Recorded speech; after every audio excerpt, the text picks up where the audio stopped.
think we should go ahead and start. I'll call the meeting to order at 8:34. Roll call, please. Okay. Secretary Halverson? Here. Excellent. Good morning. Vice Chairman Harrigan? Here. Thank you. Member Holmes is absent at the moment. Chairman Lewis? Here. Excellent. Thank you. Member Martell is still absent at the moment. Family drop in on her, but I thought that she would be here today. Okay.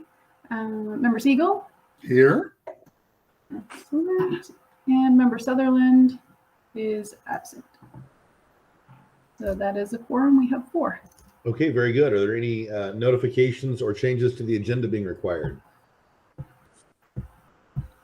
Seeing none, I'll move to approve the agenda. Is there a second? Second. Halverson. Thank you. Any discussion? All those in favor say aye. Aye. Opposed? Okay, the agenda is approved. This is the time and place for public comment on, Board Member Martell has joined. Let the record show that. Welcome, Pat. Hello, Pat. Hi, Pat. Hi, Pat. She's there. Okay. This is the time and place for people to speak on items not on the agenda. Is there, Ms. Jones, was there any written comment on any item not on the agenda? Let me just double check in the chat. Nope, not this time. Okay, are there any members of the public wishing to speak on the Zoom or any location? Hearing none, I'll close public comment and move to presentations to the board, starting with our campus report. I believe we don't have that in the format. Do we have a report at all? No, they weren't able to finalize it because we had staff that were out. Okay. Last week. That's fine. I wasn't sure if there was a report from you or others. Okay. Then that's too bad. We'll move to the data report from Lindsay. We haven't heard from Lindsay for a long time. Give us some data. How are we doing?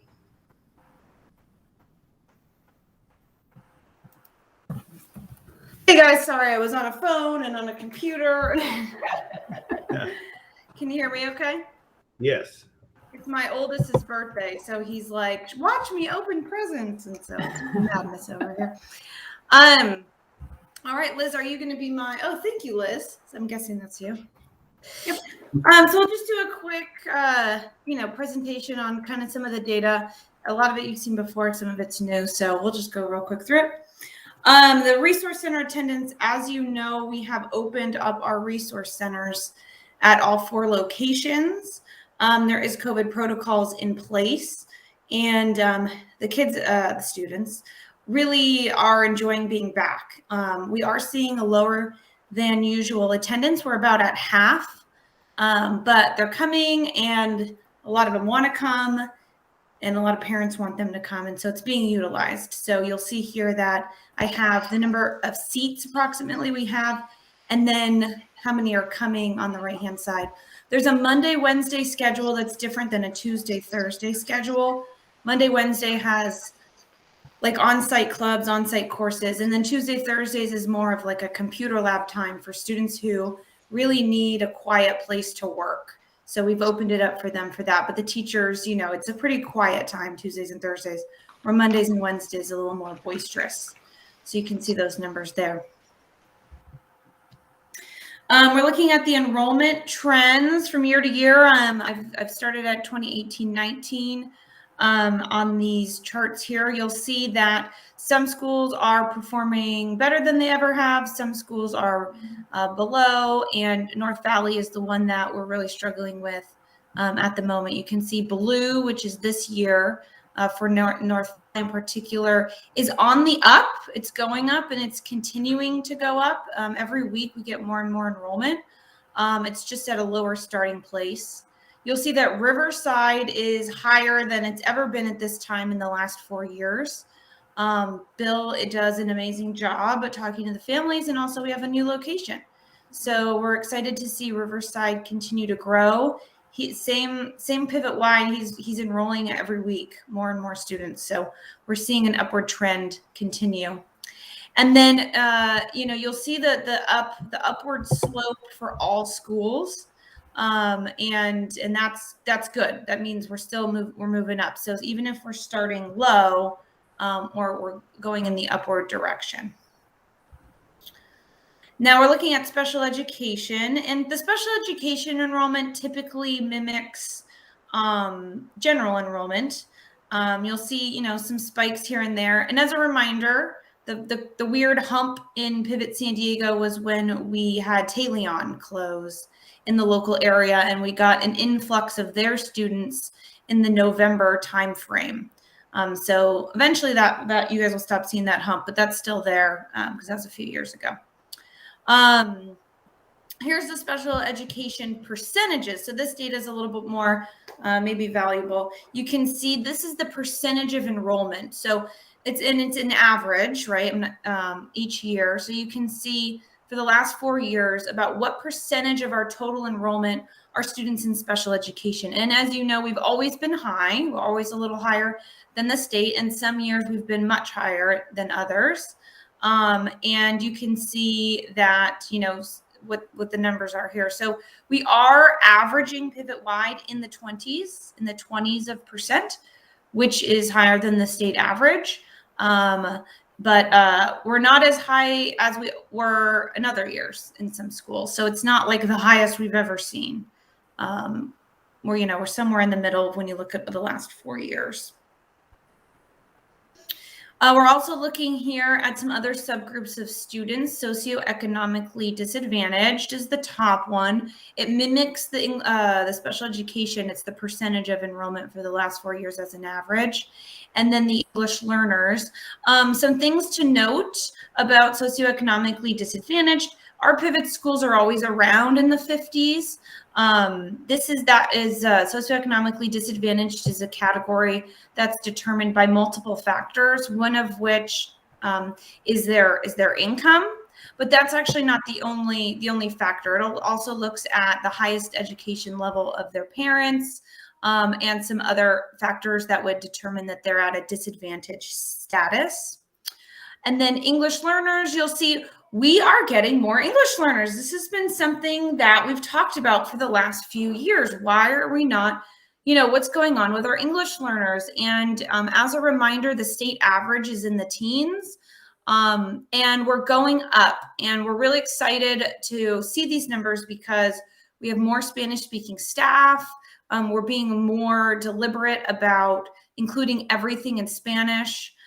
We've put some ads out in the Southern California area exclusively in Spanish publications and other Spanish speaking media. And we're glad that our name is getting out there in that community. We've recently hired an academic counselor who's also of Spanish speaking descent. And I was actually talking to him about it. And he also was kind of mimicking the thing we've said about, they don't know about schools like ours. So we're really reaching out and letting them know that we exist. So we're really excited to see that they're finding us. We even did a radio ad in Spanish on a Spanish radio station. This is an area where we had some exposure on our charters or on our scorecard, right? That we really had to do better here, or else. Yeah, well, it's not an or else necessarily. It says we are to attempt to match the district, the authorizing district's numbers. Good effort. It's important. So we've made a huge effort. So. We have our average credits completed. This is a metric we've been putting out for the last few years since, if you remember, Chico Unified.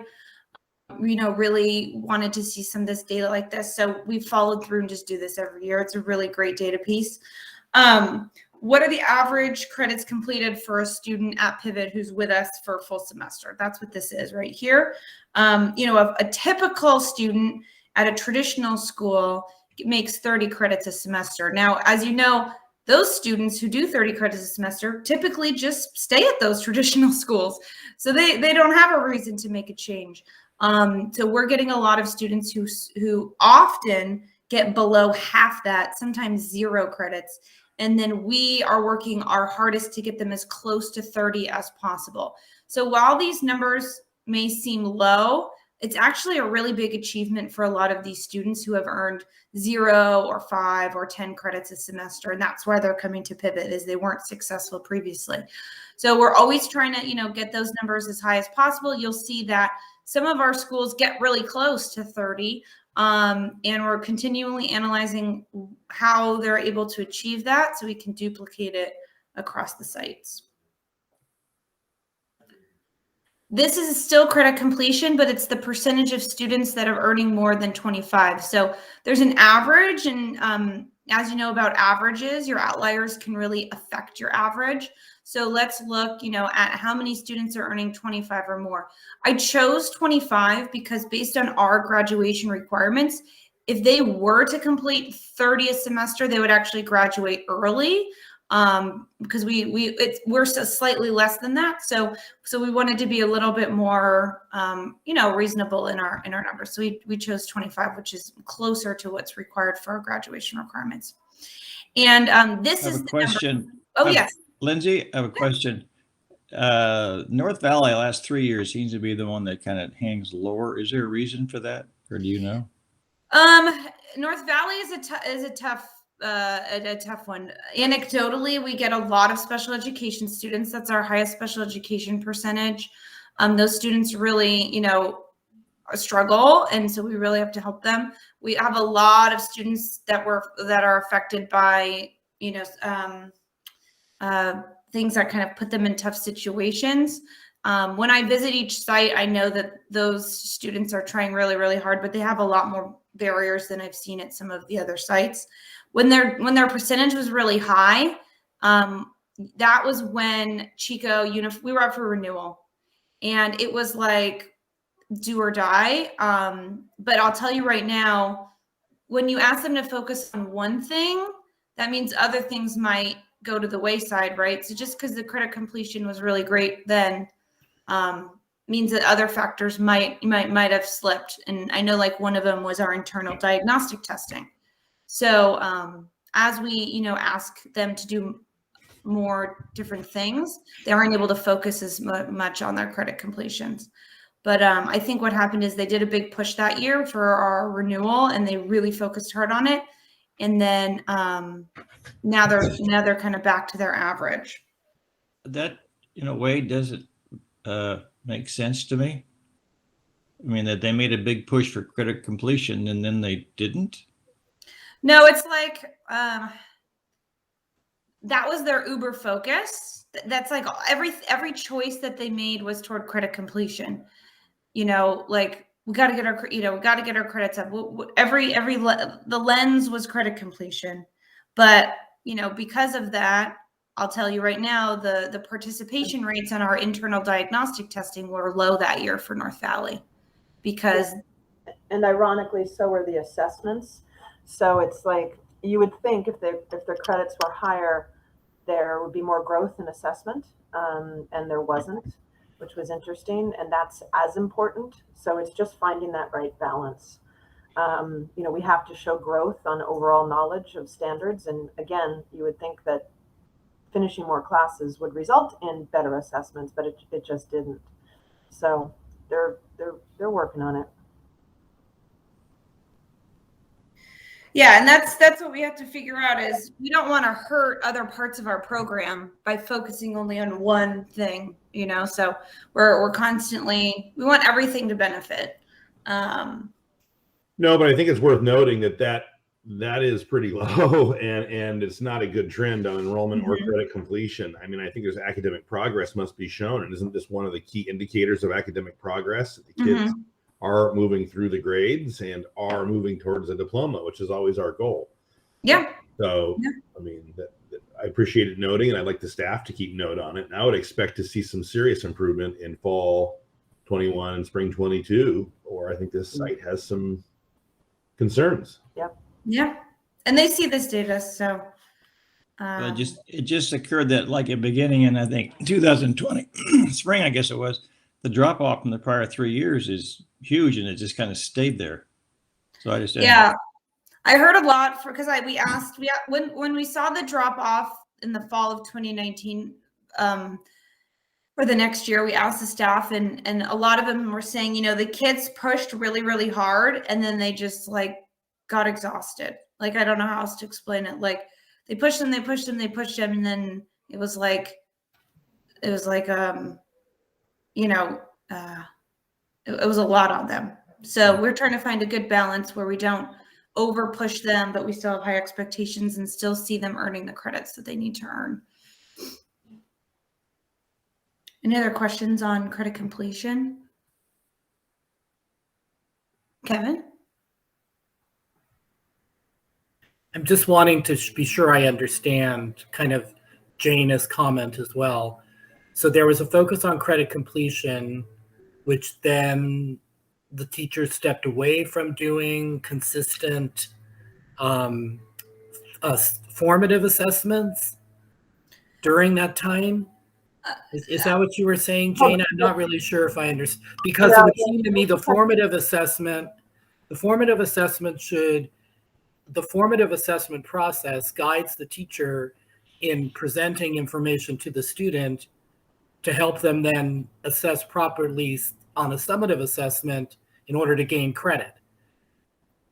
So there seems like dissonance between the process and the credit completion.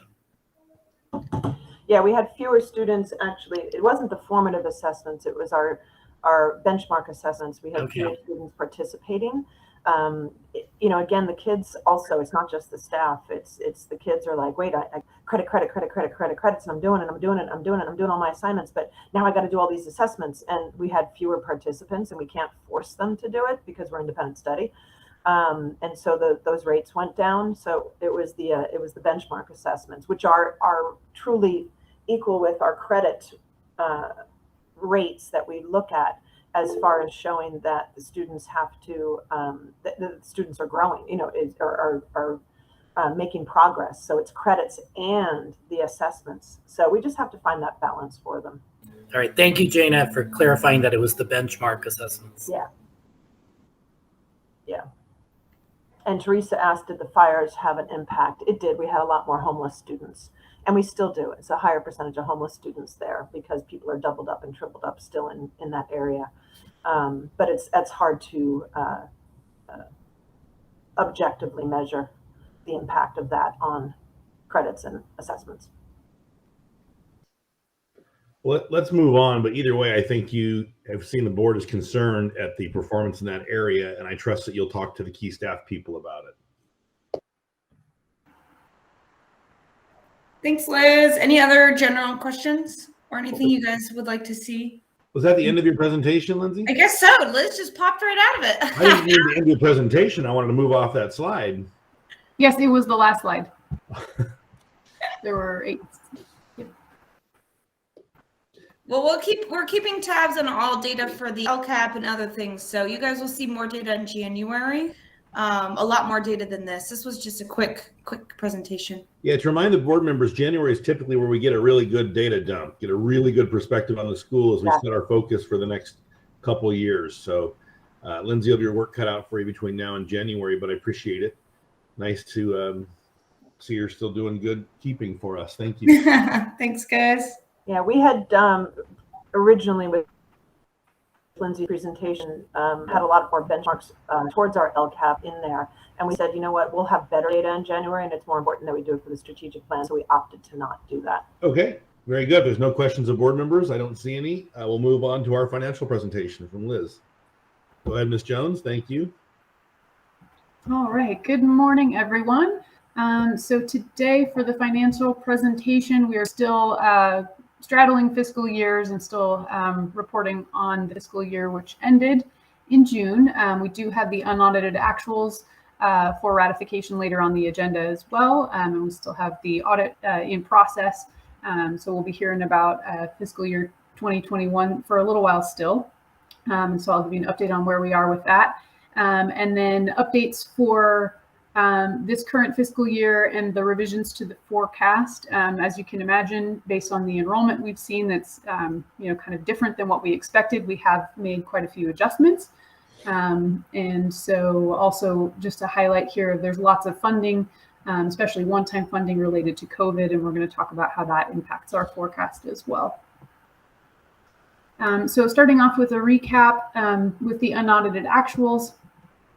We did end with all sites positive in fiscal year 2021 at our close for the financials, and looking fairly strong. I think a lot of it is, due to, as you know, the resource centers were closed for the vast majority of the year. So there were lots of travel expenses and field trip expenses and, student activities and events that generally cost more in person.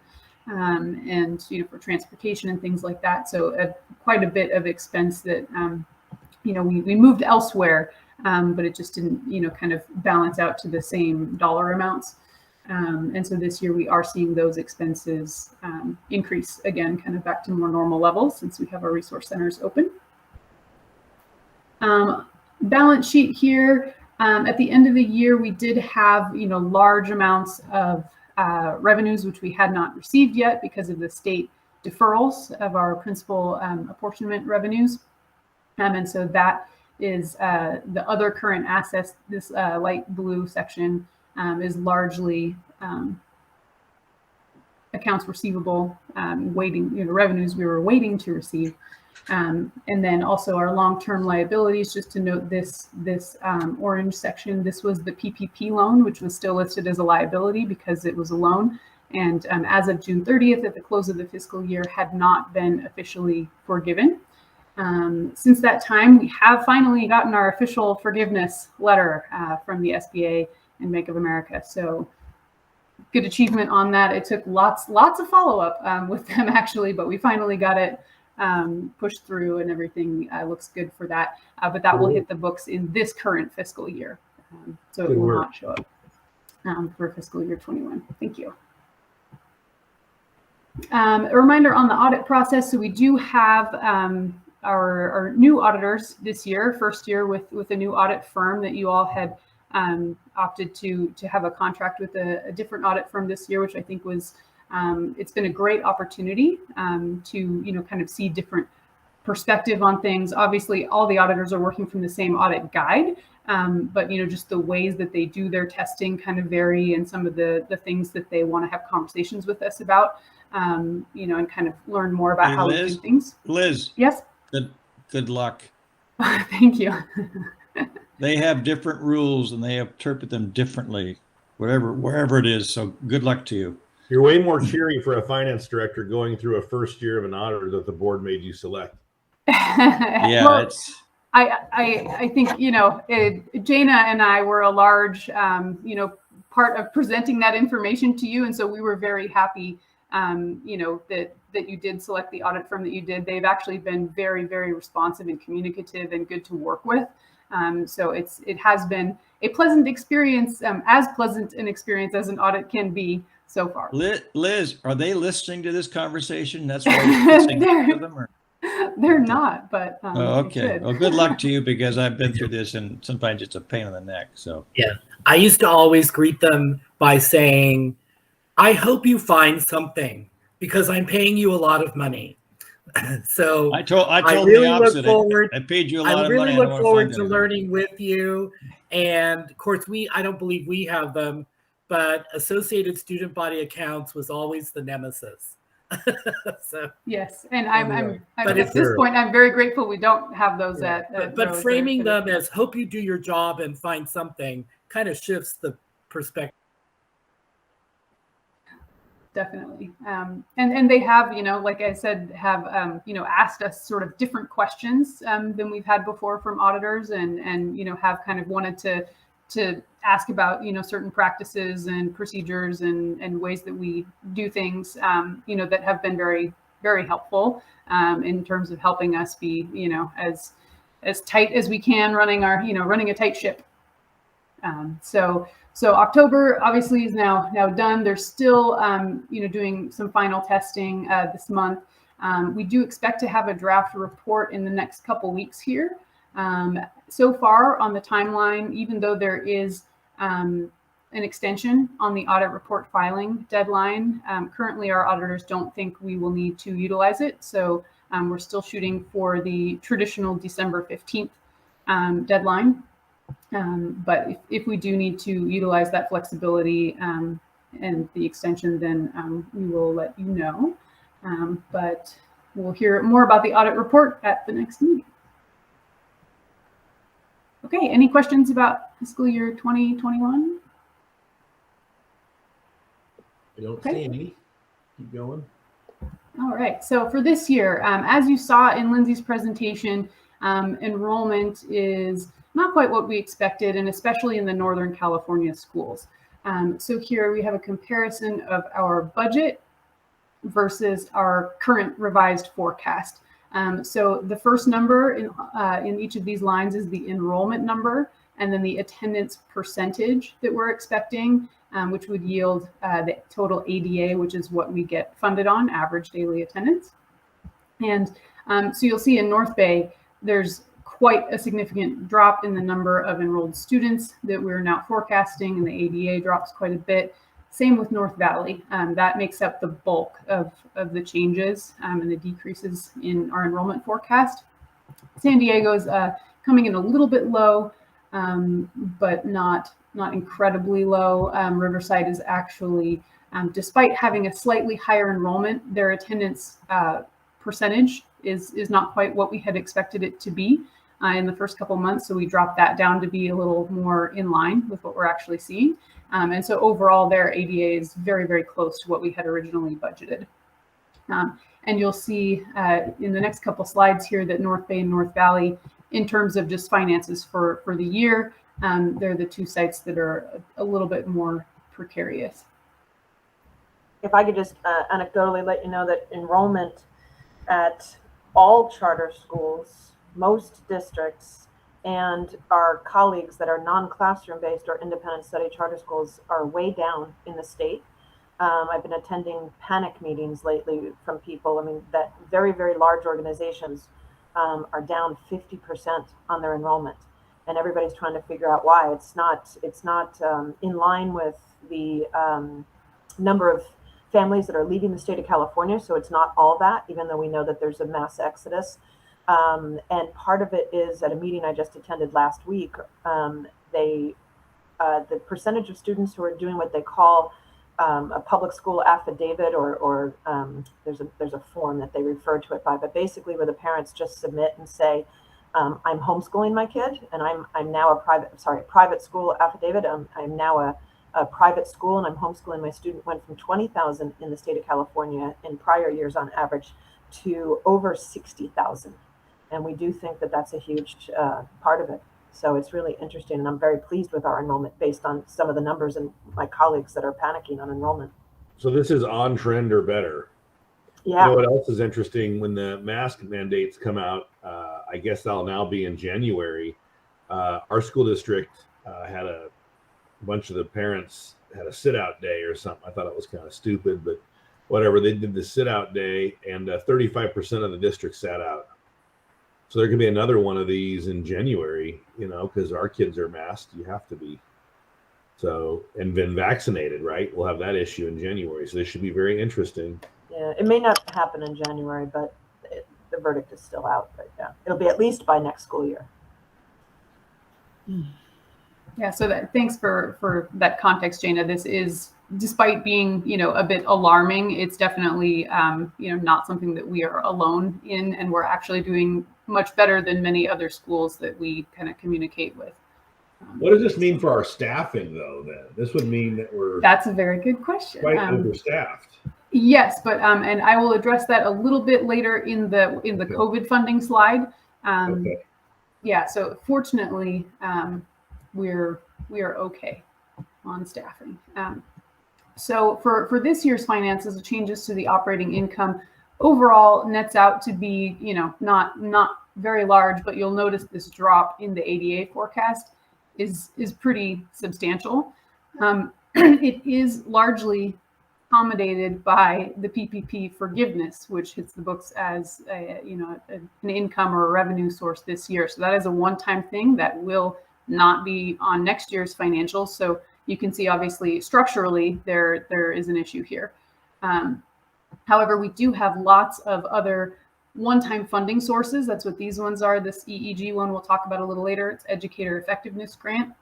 ESSER is the federal COVID funding. It's a multi-year funding source, but we've kind of balanced out some of our spending plans for that and brought forward some of that to this year. There's also some special education revenues, There are one-time funds also related to COVID for learning loss recovery. That's what LLR stands for. There's also been an increase in our federal title funding, just based on the allocations that that have been put out. So there's, kind of all of these little adjustments. They're mostly to one-time funding sources, though. So we're very closely monitoring the structural budget that we have, and looking at staffing ratios and kind of long-term sustainability over the years as these funding sources kind of will phase out. We will have to be very, very carefully calibrating our budgets and our, staffing and enrollment projections. Liz, I have a question. It's Tom. You said the fund balance will increase by about 46,000. Is that correct? On the fund balance or the operating income? Oh, I see. Okay. What do you know? Are you going to tell us what the fund balance is projected to be currently? That's a very good question. Is that something? Is that coming later? Slide in it. If it's later, I'll wait. Yeah. And if I don't, I can pull it up real quick for you. Well, my only question would be whatever it is, and then the PPP loan was about 800,000 or some number like that. Yes, 839,000. So the question becomes, what's the fund balance projected to be when it includes that? Which means if it's in the, assuming I'm right about the 46,000 and 800 is a one-time shot, that means next year's got some big issues. Right. So as of at the end of last year, in our unaudited actuals, the ending fund balance is about 3.2 million. So if we add another, the new projected operating income for this year was about 240,000. So, it'll be getting close to 3.5 million. My only thing is on an ongoing basis, there's the issue. It's large. It was large because we kind of put it there in a way, and we got some money in. But for the next following year, these one-time things are pretty much gone. And although we have a large ending balance to begin with, it will go away quickly if we don't do stuff. Yes. So, yes. Right. And the good news with the these one-time funding, a lot of times one-time funding is just for a single fiscal year, but many of these sources are 2, 3, 4, even 5 years. So they will be phasing out kind of, sequentially and gradually, and it's not all going to be gone after the end of this fiscal year. So that's kind of why, I was mentioning we need to very carefully calibrate, our staffing and enrollment projections and make sure that as those revenue sources drop off, that our structural budget is sustainable. So as I mentioned with the enrollment slide, you can see that North Bay and North Valley, their operating incomes are hurting the most, and that's because they see the biggest changes in enrollment with this forecast. Still, not incredibly negative, fairly close to break even. And I do think with what we're seeing in our enrollment trends at the next forecast, I'm optimistic that we'll be able to bump the enrollment forecast back up a little bit for the Northern California schools, just based on what we're actually seeing. But because it's so early in the year, we have 2 months of attendance data now, but and we're actually tracking pretty well compared to this forecast, but we are seeing enrollment go up. So I'm hopeful that we'll be able to bump that up just a little bit for the Northern California schools. The good news is cash is looking great for the rest of the year because of all the deferrals and everything, which fortunately we were able to weather without using any sort of financing or anything like that. All of that cash has come in kind of, by around September. We kind of, started getting bigger checks that made it so that our bank account balance was, getting pretty healthy here, and we don't expect to have any cash issues through the rest of this fiscal year. Okay, so now let's talk about some of these one-time funding sources. The Educator Effectiveness Grant is one that there's an item later on today's meeting to discuss the plans. We actually also have to have a separate meeting to adopt the plans. They're not allowed to be adopted at the same meeting in which they're discussed. So That will be at the next meeting, but it also has to happen before December 30th of this year. So it will need to happen at our special meeting in December, which is also on the agenda to schedule. But we do actually get quite a bit of funds for this. It's $380,000. It has a pretty long spending timeline, so these can be spent through June 30th of 2026. So this is one that is a pretty long spending timeline. And this is primarily for professional development for our staff. And so it can support lots of new things that we haven't done before, kind of some of our target areas that we've been wanting to expand and grow in, things like diversity, equity, and inclusion. This can really help fuel those efforts and make sure we have sufficient funding to train our staff on those sorts of things. This can also support new teacher induction. When new teachers get their credentials, they have to go through an induction program, which used to be called BITSA, but it's basically, kind of continuing to refine and hone their practice working with a master teacher or coach or mentor to kind of help them, establish, their skills as a teacher. So we do have a lot of staff who go through those programs at Pivot. So we will talk about the plans a little more in detail later on the agenda, but altogether, our total grant award is, close to $380,000. And each school has its own plan. And so any questions about educator effectiveness?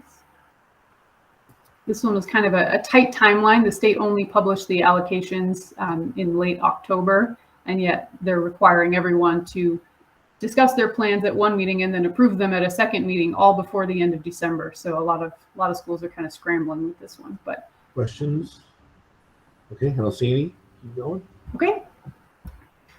So that's one of the tighter timelines here. There are lots of other plans, just like with last year due to COVID. The whole timeline for plans and having new plans has kind of gotten turned on its head. So we have lots of interesting things, like we did the ESSER expenditure plan in October. Now we have the educator effectiveness plan. It has to be 2 separate board meetings. There's also another pseudo COVID related one-time supplement to the LCAP, which is due in February or by February. So that will most likely be at the January strategic planning meeting when that is discussed. It works out nicely because we'll be talking a lot about LCAP anyway. And then there are some other grants, which these ones we are actually at this point not planning to utilize just due to the dollar amounts and the nature of our programs and sort of the areas that we're focusing. It didn't seem appropriate to take these, for example, pre-K planning. We don't have a lot of students, for transitional kindergarten. We do offer it, but it's not one of those areas that we expect to see like a huge, explosion of enrollment. And so we didn't think it would be appropriate to take that grant. So these last two are actually ones that we're currently not planning to apply for. Okay, so COVID and the one-time funding carryover. This is where I want to talk about kind of the structural budget versus what we have going on over the next few years. Our largest source of COVID-related funding is the federal ESSER fund. So there was a ESSER 1, which we actually didn't get because we didn't get title funding in the previous year. But we do get ESSER 2 and ESSER 3 funds. And as you see, it's like $1.3 million pivot-wide. It's a lot. These funds can also be spent over multiple years. And so we have probably, for this year and the next fiscal year, it's 3 fiscal years through, I believe it's September 30th, 2024 that we're allowed to spend ESSER 3. The ELOG, that's the Expanded Learning Opportunities Grant, which is a state grant. It's also kind of COVID related. And the SELPA Learning Recovery is a brand new one. And then Educator Effectiveness is also a brand new one. So these all have different spending timelines, but the first 4 here, so all except for the Educator Effectiveness Grant, are really focused on helping students get back on track. So there were lots of disruptions to, learning, schools being closed during COVID, all of that. There's lots of, deficits that have come about because of that, or areas where learning was incomplete. Things didn't get done. Some students didn't finish their grade level coursework, or just kind of lacking basic skills. And there's all kinds of other, issues where students might need counseling support, social emotional learning. And so all of these funding sources are targeted in part to help us remedy that. And one of the things that we have decided to do in response to that is we can maintain our current staffing levels and have like higher lower ratios of students to staff, so that each staff member can focus more on each student. And so these grants do sort of, allow us to continue with our current staffing ratios, despite the fact that enrollment is low. And it actually serves us well to continue to do that, because we're helping the students get back on track more effectively because of it. So as that starts to get better and students get more back on track, the idea is that, as we move forward in next fiscal year and the year after that, as we start to, see these funds fully used up and the revenue sources are kind of dropping off, that we will be back to our normal, quote unquote, normal, sort of structural budget for staffing ratios and things like that. That answers my question. I appreciate you saying that. I think that's the point at which we've been given this money to maintain that staffing, give extra time. I just want to make sure we're managing that. I want to make sure that in January you can tell us indeed that we're spending more hours per student, and that we're having a action plan for how to get these students back that aren't here, or that we're going to change the trajectory of our staffing longer term. That we understand these dollars are here for now, and that's great, and that's what they're for. But we have a plan. We're not caught off next fiscal year with these monies dwindling and we're in the same boat. Kind of how I think some of us feel about North Valley. They just are kind of wallowing there, and it's what's going on. And so I don't want to see that fiscally in 2 years. And I don't think you'd put us in that spot. You manage this very well. But thank you for explaining that. You're welcome. And you are correct that, with North Valley, with the enrollment, if we didn't have these funds, we would be in a lot more trouble up there, just because, as we've discussed before, kind of the minimum size of one of our smaller schools that's sort of sustainable and viable long term, has the ADA, kind of more up in the 120, 130 range. And if North Valley is projecting below 100, then, that at this point we're okay. But you're right, we do need to make sure we spend a lot of energy there, ensuring that, we have a sustainable long-term student population. Any questions about the COVID and one-time funds? It is a complicated beast with lots of moving parts. Yes, Dr. Harrigan. I just wanted to clarify that we have hired staff that are funded by these one-time monies. And so in my experience, staff that are hired with one-time monies know that it's a categorically funded position, and the position may not last beyond the categorical funding. So is that part of our conversation with staff when either they're supplemented to do additional things with this funding, or specific individuals are hired for this purpose? Yes, so for one of the great examples is in the Expanded Learning Opportunities grant. Part of that grant specifically said these funds shall be used to hire paraprofessionals. And that at least, I think it was 10% of the grant has to be used on, the compensation and benefits for paraprofessionals. So those positions, I believe they even actually have the title of the grant in the position title. So it's an Expanded Learning Opportunities grant, paraprofessional classroom aide. So it's very specific. Obviously, as you mentioned, there are some that are a little bit, not as clean cut, because there's, it's a supplement, to someone's position. So that's something that I can look at and maybe provide some more information on all of those specific positions and the funding sources and the communications that we have with the staff about those. And I trust you implicitly. I just think that informs the board about, the long-term relationship between funding and staffing, when we're aware that there are positions that are categorically funded for the length of that funding period only. So thank you, Liz. Thank you. Okay, go ahead. Okay, all right. So, and then in summary, accomplishments, just want to say yay again for PPP forgiveness. I'm so happy that came through, and I know you all are as well. And just to reiterate that, I'm so grateful that the board had the foresight to apply for that, because it really did help in a time when we needed it.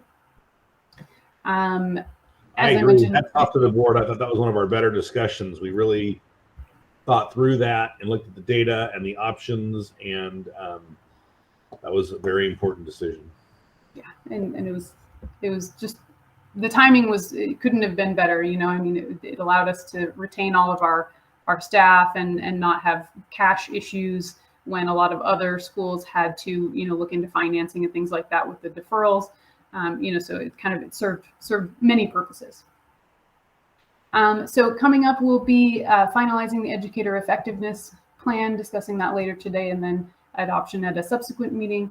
And as we talked about, just lots of very careful monitoring of what's going on with enrollment, making sure that, long-term, our structural budget is sustainable as the one-time funding sources kind of fall off.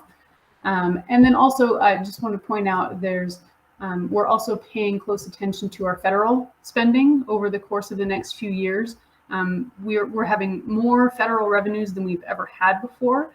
And so we're just being very careful to adhere to all of those rules. There is a limit at which I believe it's if you exceed $750,000 in one fiscal year, it triggers an additional audit. A federal single audit. So we're just paying very close attention to that. I don't think we will exceed that limit in any fiscal year. But, it's just one of those things we need to be very prepared for. So we're also monitoring that very closely. And then hopefully soon we'll have a draft audit report for you all to review.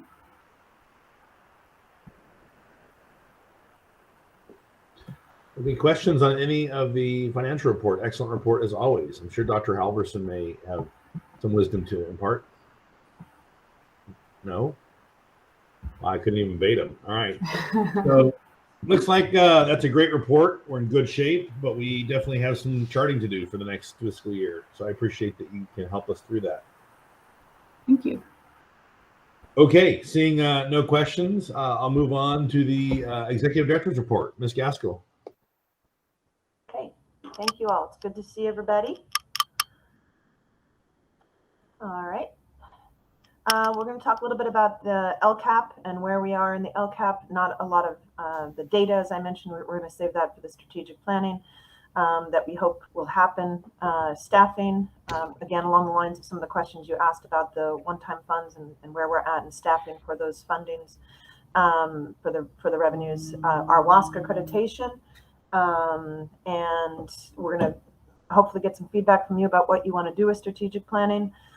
Things are changing everywhere in California with COVID, so that's going to be an important conversation.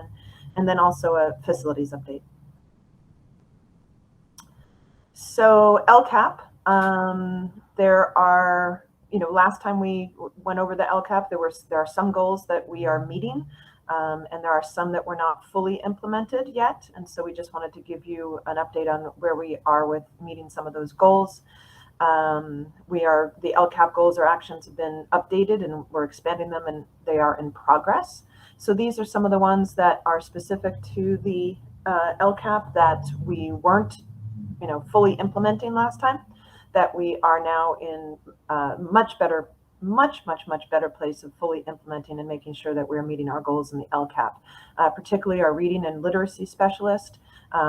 We recently hired a reading and literacy specialist to work with students whose reading skills are below grade level. One of the things that has been the most shocking to us educators this year is Pivot always got students that were behind in academics. That's why they were looking for an option. That's why they were looking to pivot their lives and their academics. But we are getting students that are now, instead of 1 or 2 years behind in their academics, they're 4, 5, 6 years behind. I met with a teacher yesterday at North Bay. I was at North Bay Thursday, Friday, and one of their 9th graders is reading and writing at a 2nd grade level, which is pretty significant and not the norm for us. It would normally be 1 or 2 years behind. So that reading specialist is doing a great job. We have certain benchmarks that the students have to meet, and she has several different programs that she's implementing. That's the one that I'm just the most excited about. But all of these are really important to us and have really made our school year go a lot smoother than in the past. And we feel like we're really helping our students, including our technology coordinator and IT Google auditor. We hired them this year because as you know, the issues with security are getting more significant. And now we have students who have emails and through Pivot, and our computers need to be updated. We have a whole bunch, you'll see it later, we have a whole bunch of old things we must retire in the proper way. And he's working with Liz on that. And it's been a huge help. I met with him and our other IT people because, we have students who are working online and our sites have to have strong internet, and it has gotten worse throughout the state and at our resource centers. And so we're working really hard on making sure that can be updated. Our COVID coordinator is the amount of work that she is having to do every time somebody has a sniffle is just unbelievable. And she's working on our contact tracing and sending out letters to families, sending out letters to staff. Every time we have somebody test positive or maybe test positive, she has to do a lot of work. And she's also overseeing the check-in screening process and also our filters, our air filters, and the levels at the school sites. It's pretty significant. EL curriculum. The curriculum itself is in progress. I'm very, very, very happy to say that we hired an ELD teacher. It is one of our ECs who's going to be working in the ELD area. We've never had strictly an ELD teacher for what we call designated and integrated instruction to the degree that we're going to be rolling this out this year. Met with him and Teresa yesterday. Teresa will be supervising this process and working with me on rolling it out. And we're really, really excited about that. I don't know whether we'll purchase an EL curriculum this year. So that's why it's in progress. We have some things we're already going to use internally. So facilities updates and improvements, especially in response to COVID, air filters, hand sanitizers, additional supplies, cleaning services being improved. All of that is happening. Professional development is something that Liz has been working on extensively. She actually sent out a survey to our staff about professional development, how we can improve our process, how we can improve what they're doing so they can learn more about how to support our kids. We've, for several years now, had professional development and training on trauma-informed practice and DEI and a few other things, but we're really looking to expand that to support our teachers in very specific areas. And that was on the survey last year. It was something that came back as an area that we needed to focus on. So Liz is taking lead on that, and obviously we also have a ton of money that we are allowed to spend on it, and they're asking us to spend on it. So college and career counseling has always been something that we've started and stopped, and we've tried 9 different ways, 10 maybe, on focusing on career and also having our students get into concurrent enrollment classes at junior colleges, and to some, varying degrees of success the way we've done it in the past. And so we actually had a registrar vacancy, and we hired that person to take over the college and career counseling as a pivot-wide structure, but we'll still have, locals taking kids to the colleges. But what we're really focusing on is getting students into concurrent enrollment courses at the junior colleges from the very, very, very beginning of their existence at Pivot, as opposed to it being an afterthought. That's kind of just the a way to summarize the shift in the focus. We do these things called credit evaluations, where our registrar team, puts courses on the student's master agreement of what they need to take, and we're going to have him focusing on access to those junior colleges pivot-wide, and putting those concurrent enrollment classes on the credit eval from day one. And that's going to be I think a big shift in how we implement things on career and college counseling. Also very excited that CTE is being rolled out. Teresa is also in charge of career technical education, CTE, and we are rolling out our pathways. And I updated you on that in the past. I'm very excited about that. The instructional aides that Liz mentioned earlier, we have hired them. I think we're going to make an offer for the one that is cited here as that we still needed to hire for, that was in the budget. We hadn't found anybody. Excited about that. Fully implementing, we added a 0.5 FTE this year on our counselors, so that's fully implemented. As you know, I announced last spring that Jenny Clopton was going to be in a new role as our EC that is dedicated to foster homeless. And we also have 2 other staff that are designated to working with our families that are English learners, and also that come from family homes where English is not the primary language, not just English learner students, but English learner families. And so that has been an amazing addition. And those are just stipend positions. Translation and Parent Square, all of those things were already, happening and rolling out, and we're just using them more. As I mentioned, the CTE pathways and our new ELD teacher, and rolling out ELD for second semester. I just mentioned all of this. That was just kind of the moving on to any questions about our LCAP goals and how we're more fully implementing and how we're getting closer to meeting our goals in our LCAP based on what I just presented. I appreciated the detail that you walked through how you're achieving each of those things and how it's manifesting itself in staffing and programmatic choices. Thanks. Great. WASC, Western Association of Schools and Colleges accreditation. As I mentioned again last year, we did get approved to have all 4 of our schools do one massive self-study, which is a big document that we have to present to them. I don't know whether it's going to be a virtual visit or an on-site visit. Either do they at this point. I think it will probably be a combination. I do believe that they will visit at least 1 or 2 sites physically, depending on what happens in April with COVID. As you know, I chair WASC visits. I'm the chairman of the committees oftentimes, throughout the school year. I told them I couldn't do it this year because we were going through it. Travis has done it. John Halderman's done it. We have several staff that have gone through, worked on the WASC process for other schools. So they've all been virtual for the last 18 months, and it makes it more difficult. It really does make it more difficult. But there's a lot of work to be done on this massive document called a self-study. We're already working on it with all staff. Everybody must participate, as well as board members. From nurses, classified staff, part-time staff, aides, everybody has to participate. And we have a great process for that. Craig has been working on it over the summer. And he and Travis are kind of my co-chairs of the whole WASC process. And then Sam Hart, Brandon Gragnano, Alex Ritz, and Barry Waldman, representing their sites, are our coordinators. And they work with their staff at the local level to localize the big self-study report. And they are coordinating the parent committees and the student committees, and working really closely with myself and Craig on developing the self-study document. So it's a lot of work.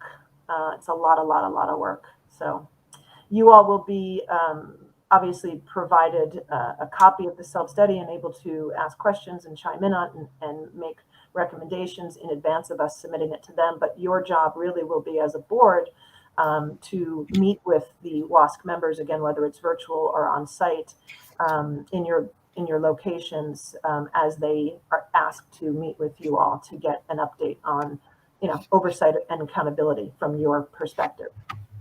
So this is just basically the table of contents for that self-study, so you understand how it's kind of laid out and what we're working on. Letter A is all about governance and staffing and evaluation and leadership, and the rest are all about learning, essentially, learning and kids on campus. Let me go back, Liz, 1 second. The most important chapter and what you need to understand is that this will result in what we call an action plan, a school-wide action plan. And it's like an educator's strategic plan. The whole focus of this is we tell WASC, this is what we do, and this is how we know we're doing this, and these are our strengths, and these are our areas for growth. And those areas for growth turn into the school-wide action plan that we then have to be updating, and they come in a couple of years and they make sure that we're meeting the goals in that action plan. They help us revise the action plan, but that's the culminating document or culminating effect of WASC and the process is that we have this, self-reflected as these goals that we have reflected on as an entire school that we say we're going to be working towards.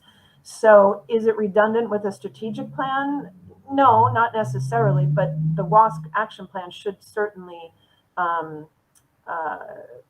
impact the Rhodes Education Organization strategic plan that you all develop with staff and that you develop together for the organization.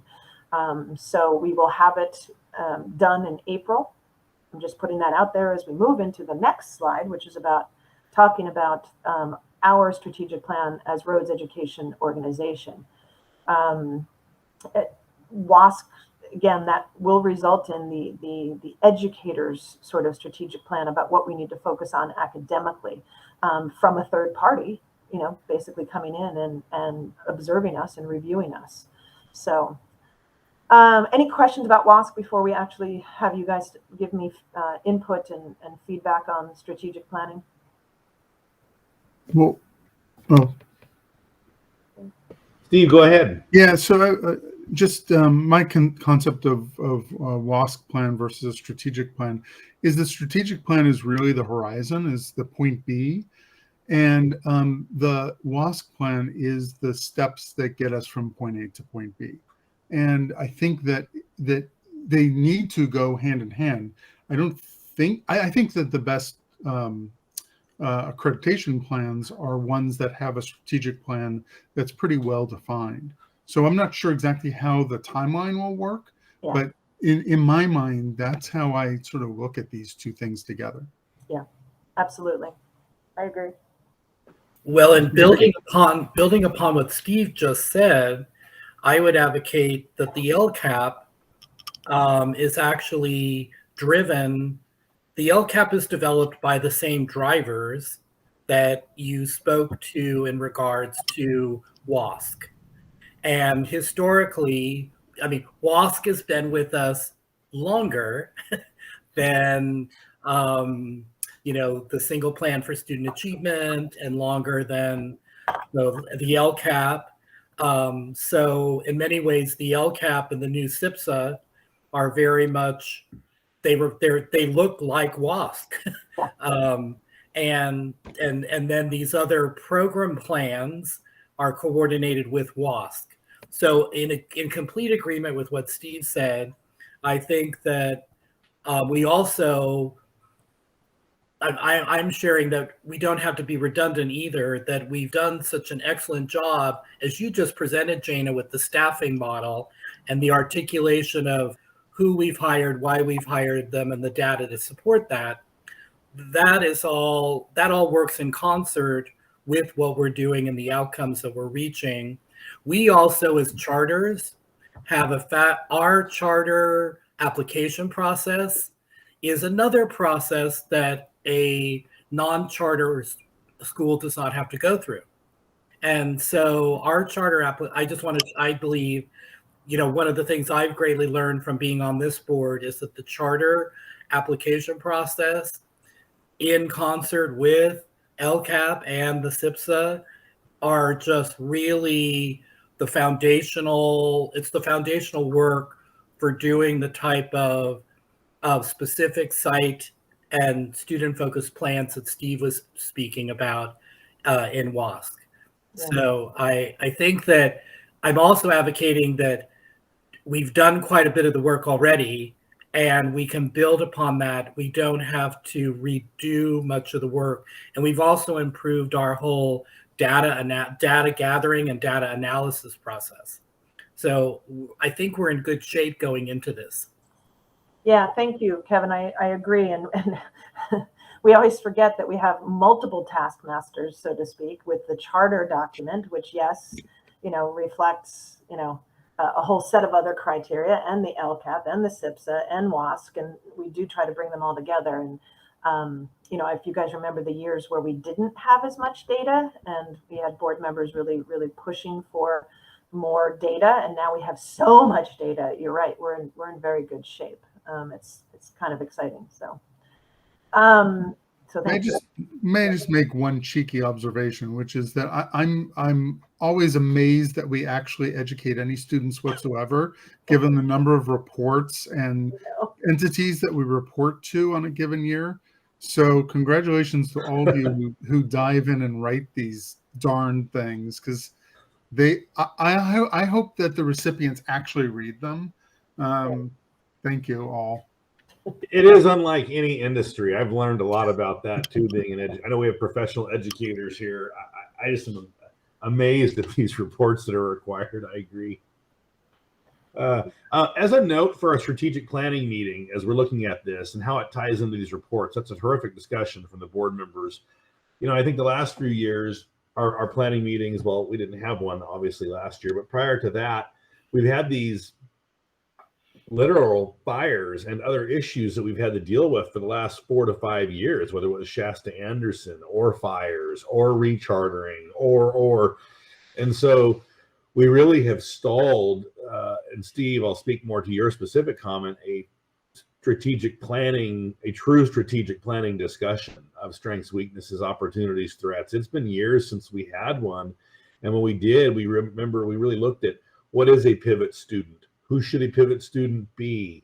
As we prioritize focuses, which as Vice Chair Harrigan just said, the LCAPs and some of these other plans really help us address action on those.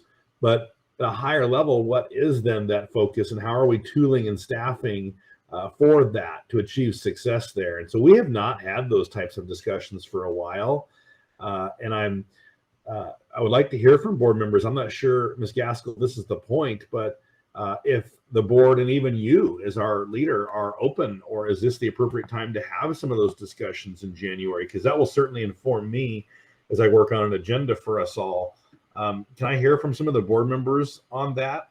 If we think timing is right, or what type of expectations we would have for January? Jana, is this a fair time to have that conversation? I think it is, right? Yeah, that's exactly why I have this slide in here. Open it up to the board members on that. Yes.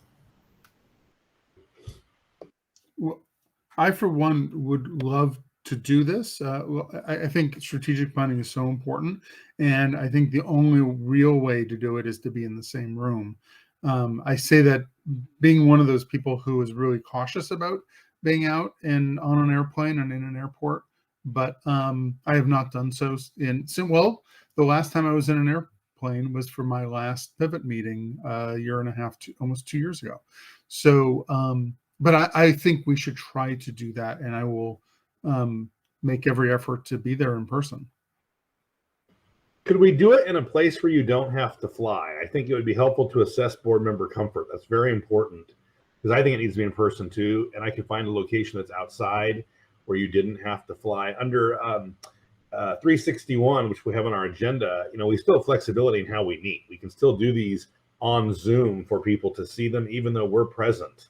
And so we just have to I want to be cognizant of everybody's health. And so I think we could talk, with the different board members to see. I know Dr. Harrigan's in Southern California. I think board member Martell has traveled. I'm not sure if you're comfortable further, but a few of you are in Southern California, so maybe we look at that.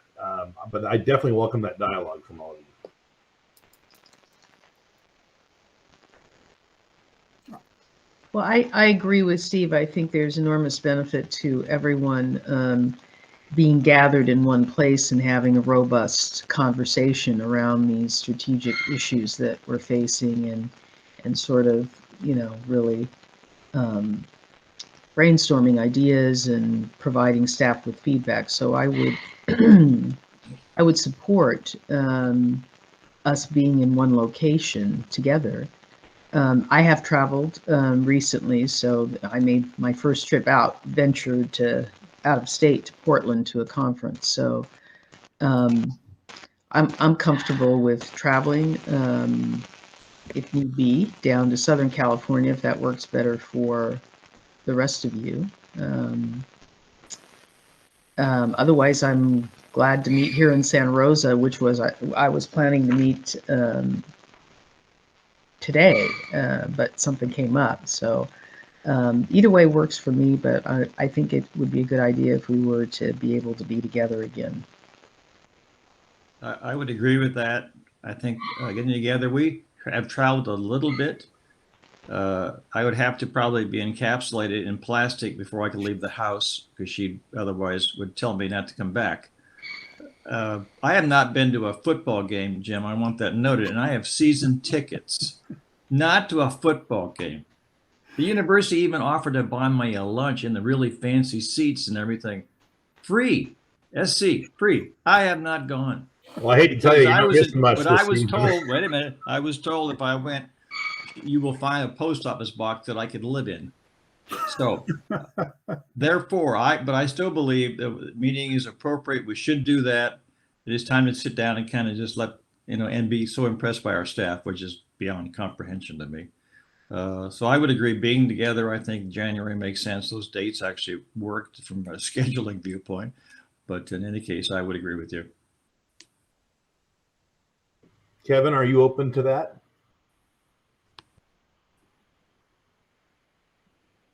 Yes, I am. I have some other variables that have come forward for me, just in terms of I may be having surgery, a minor surgery in January. That's very proactive in terms of my wellness. So that was my only hesitation. It would be, I would value or appreciate, based on that, if it was in Southern California, to be honest. So that's my only. I will share with you. It's all very positive, but I might be in a period of recovery, which would limit my travel, and Joel would need to accompany me. Understood. Yeah. Okay. So I think what I'm hearing from the board is I should shoot for something in Southern California, whether it's Orange County or Riverside area, that would make it most convenient for some of our Southern California members, and that Pat, you could fly. So that would be great. I'm sure Ralph could too. I know that he has done some travel. So yeah. Thank you. That informs me. I think I heard Kevin say that he'd love to host us all in Palm Springs. I thought, I don't know. I was going to actually suggest that I would be more than happy to host you here in Palm Springs. We could even, we have a great room that could easily be used to facilitate our dialogue, and we have lovely hotels. And do you have bunk beds? Do I have what? Bunk beds. You could house us all. No, that's the only. With this, we downsized. No, we downsized to only have 2 guest bedrooms. No, I should say it is high season in January in Palm Springs, and it may be very expensive to be there. Well, I'll tell you what. Let me start looking at that. If that, Dr. Harrigan, is that a sincere interest? It's completely sincere. Okay, let me check with our attorney. I actually, Jana, think we could do that. I think as long as we're doing the meeting on Zoom with camera and we're there, and I think that works. Let me look into that, and I'll make note of that. But that sounds great. As for the format or the challenge or the mission of the meeting, I certainly laid out a vision that was a little more strategic than we have been. But I think if we're all there, I think it begs that we spend a day doing some of that. Are board members interested in that? Do you also see that? I see a thumb up. Yes. Okay. Then I'm going to start reaching out to a few of you about putting that agenda together, and then I'll work with Ms. Gaskell on that. That's terrific. I will look forward to that meeting very much. Me too. And keep in mind, we will probably have the lion's share of what I refer to as my cabinet, our administrators, Yes.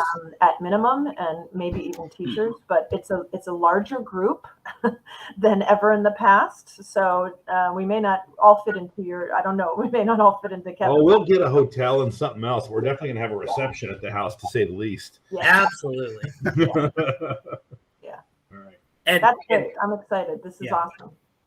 And I would advocate, and Jim, I'd be happy to work with you on this if you'd like, but Thank I you. think that it's to our advantage if we as board members, maybe this could be part of our special meeting conversation, maybe a small conversation in December at our special meeting, or maybe it's an email survey you send us, but we may have some specific things that we as board members are interested in dialoguing as part of the strategic planning process.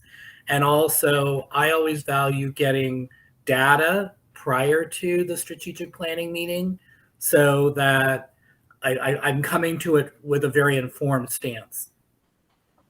I think those are very good points. I think for our meeting in December for the 361 declaration, we should do exactly what Dr. Harrigan said. Let's have an open dialogue about further structuring the agenda that board members can contribute to. And then I will connect with board members through an email and kind of assessment prior to that. So that's a good idea. Let's do that. And I think we talked to Lindsay about having a data set, but I think what I heard Dr. Harrigan say is that we'll get that data set a couple weeks prior so we can really marinate on it and be able to make good discussion. Perfect. Okay, Ms. Gaskell, anything else?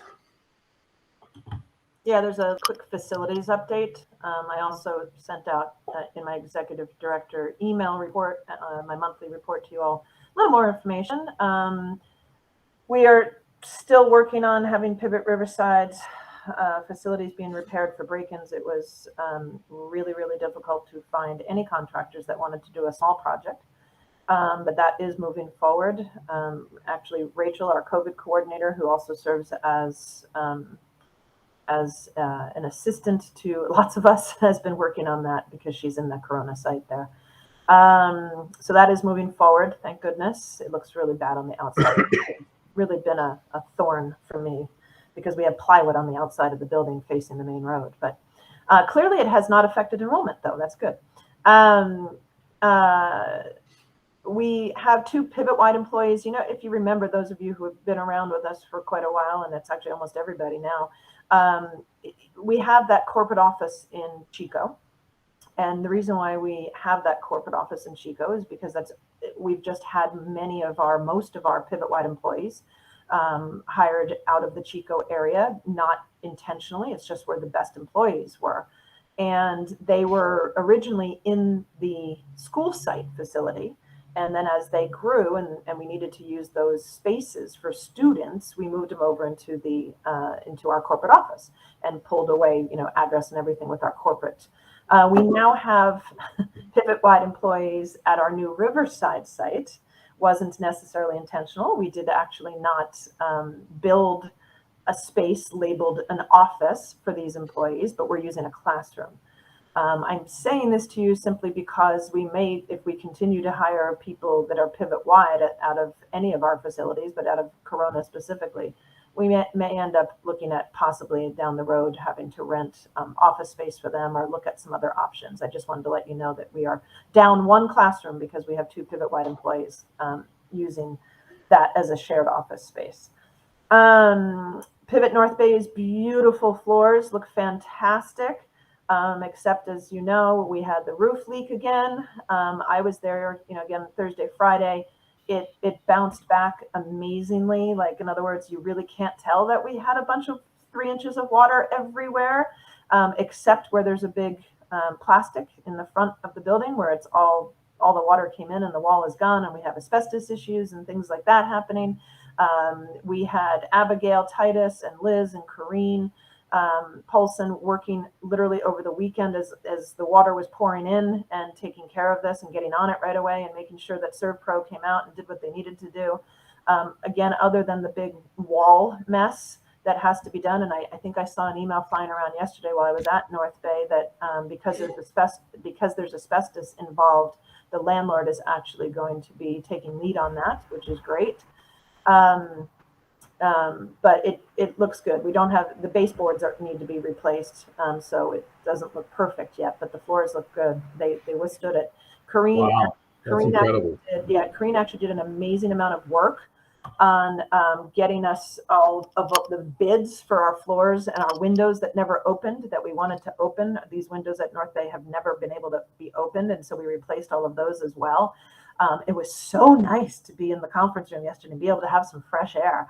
But the material that Corrine brought to our attention on one of the bids for the floors, it's new. I don't know if you want the details on it. I think Corrine is on, and Liz knows as well. But it's kind of a new funky thing, and it held up great. Very, very happy with that. So thank you, Corrine and Liz, for working so hard on that, and then Abigail as well when the flooding was happening on a weekend, on a Sunday into a Monday. So what is the nature of the asbestos? Is it in the wallboard? Is it in the? It's in the wall. It's in the wall where the water came in, right? It's an exterior wall. So we had redone a lot of the interior walls, and those are our responsibility to maintain. But this one it's an exterior wall. There was like a drain pipe that got backed up and saturated one of the exterior walls. So the landlord is taking care of that because it's exterior and it's asbestos. Uh-huh. Thank you. Right now, there's just a big piece of plastic covering everything so that, Well, that's good news, actually. It's better than we thought, our exposure, so that's good. Are there other questions about facilities? I do have a thought on a facilities committee. Go ahead, Steve. Actually, I'm sorry. I mean, is the school site shut down because of the asbestos, or are we okay to operate? We're okay to operate. They've done a very good job maintaining. They brought in a special asbestos mitigation team, and so they've totally sealed off the area. And all of the students have been meeting in a different side of the building in a different suite that has multiple rooms in between. Pretty much, we've been trying to keep them as far away as possible. Thank you. Yeah, I mean, the bummer is this is not the first time that things have leaked at North Bay. I think it's pretty much an annual event. And as I mentioned to you all, our lease is coming due, and we have lots of things around that and all of our leases. Since we have a lease coming due, I would like to ask that you all create an ad hoc facilities committee to work with Liz and I on the renegotiation of that lease. Yes, I wanted to do that, and a few of you had sent notes to me, so I wanted to suggest appointing Steve Siegel and Ralph Holmes. They both have a lot of recent experience, in particular negotiating leases for private property with tenants. And so that was going to be my recommendation to the board. We could put a third member on if someone was real passionate about it. But Steve, I believe you were interested in serving. And sure, OJ reached out to me and suggested he would as well if he can be of any help since he's up there. And I think he may have some lease experience as well. I do have a cousin who is an attorney who specializes in real estate leases. She has offered to talk with me about a different project that I have, but she might do some pro bono work for a wonderful nonprofit organization. So we can talk with her if that makes sense. That'd be great. thank you. I have a question about that one. With the Shasta problem we had about location of the site, Yes. does this play a role? I mean, we have to get back the other district, which name I just forgot now. But in any case, that was a big deal. And maybe it might pop up. They want to know why we didn't do something at Center or wherever. I don't know the politics of it now, but it was huge on a renewal and so forth. So I would suppose you're going to address that issue as well as where do we actually go to? Correct. Or go to the original old school if we can find us, the previous district. and go to it in some fashion. It's got a decent facility. Previously, there were none in the area, if I recall. Correct. But I think the politics of this one is intent, especially given the size of North Bay, and it is our main driver, period. And it need not have any create more political issues if you're going to avoid them, or even prevent some from happening in the future by doing it. So I just remember the Shasta thing or whatever it was, and that was a big deal. So anyway, we're past that. Yes, Right. and thank you. You are absolutely correct, and it is still a big deal, and it still is in play, and it will still affect our decisions around the lease at North A. The can got kicked down the road because of the the requirements for renewal had changed after last year or 2 years ago, and it's focused significantly around test scores, and how long you get renewed is based on your test scores and your growth and blah blah blah and all that stuff that we shared. I think it was 2.5 years ago now. God, it feels like it was yesterday. But anyway, and because there was no standardized testing 1 year and sort of a not so fully implemented set of testing last year, so 2 years in a row, the legislation essentially, I think I shared it with you in the spring, the legislation said, due to that, anybody who is up for renewal, it extended. You are not going to have to go through renewal, and that's why Pivot San Diego did not have to go through renewal this year. So that can got kicked down the road, but it will come into play around this lease. And that's the same, the resolution that you all approved as well, acknowledging the charter extensions. I believe North Bay is up in 2025 now. Tom, did you have a question? No? Okay. Well, thank you. I think then I'm happy to appoint Steve and OJ and Ralph to a committee to advise the executive director on facilities and leases if there's no concerns from other board members. I'll find work for those of you who weren't appointed for something else. Trust me. It's called strategic planning and annual meeting and other things. Okay. Thank you very much. Great report.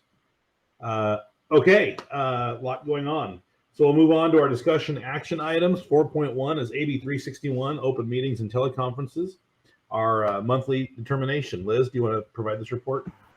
Sure. So this is the same one that you all had just done at the special meeting, but since it's required at least every 30 days, it will pretty much show up on every agenda, at least from here through the end of the year, or depending on what happens with COVID, if you all continue to agree with these findings that there is an ongoing active state of emergency, and that meeting in person would present imminent risks to the health or safety of attendees. And that includes not just board members, but the public, as well as school staff, as well as anyone who would want to attend.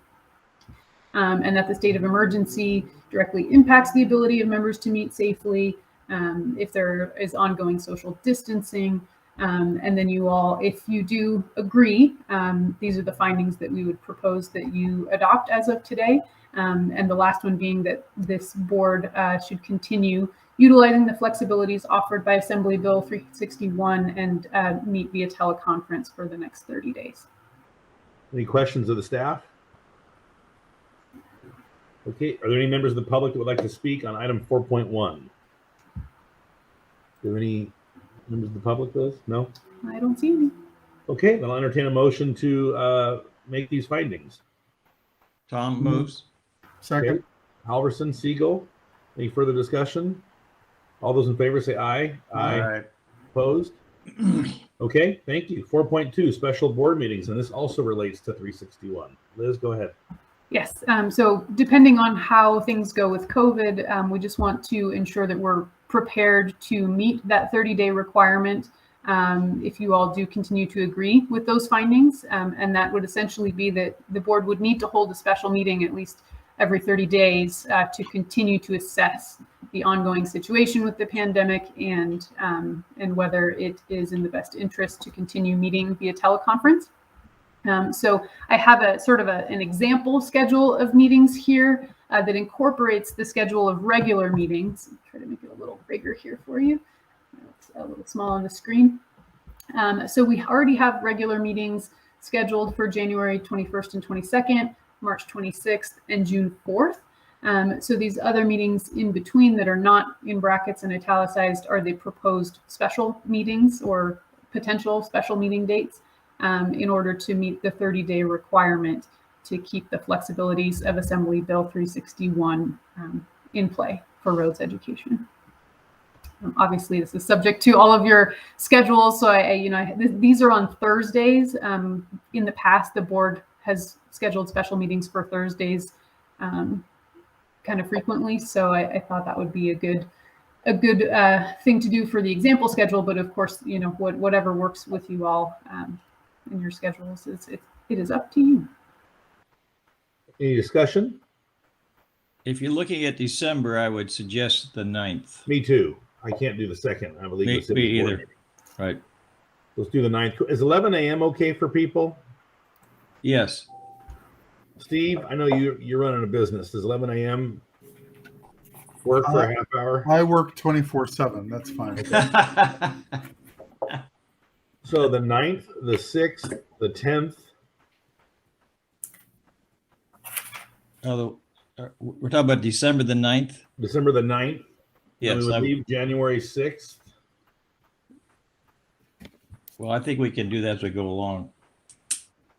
And then the 17th is President's Day weekend. I don't think that makes a big difference to people. It's a Thursday still, right? So I think getting out that far, Liz, Thursday at 11 is a good time for me because it's right after our executive team meeting. So I'm always available.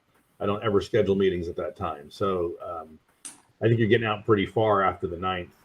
So just pick some of the other dates and we'll do 11 a.m. Okay, so Sounds good to me. it'll be December the 9th at 11 a.m. Yes. And I think the other ones I kind of as we go along. Okay, so shall we have a standing item on then both of these? Maybe we'll be standing items on the meetings where we'll review the AB 361 and then look at the schedule for the next couple meetings just to make Yes, sure. That's fine. And for the December 9th meeting, we'll add a discussion on topics for strategic planning. Okay.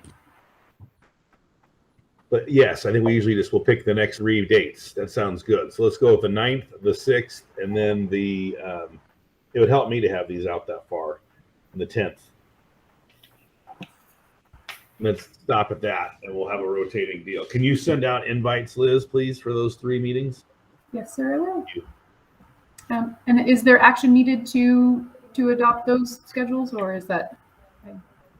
Oh, you know what? Why don't we? Because I don't know if the chairman has the ability. I'm sure I have ability to call special meetings in our bylaws, but let's just in case. I will move that we set special meetings for December 9th, 6th, and 10th of 2021-22 at 11 a.m. for the purpose of compliance with AB 361.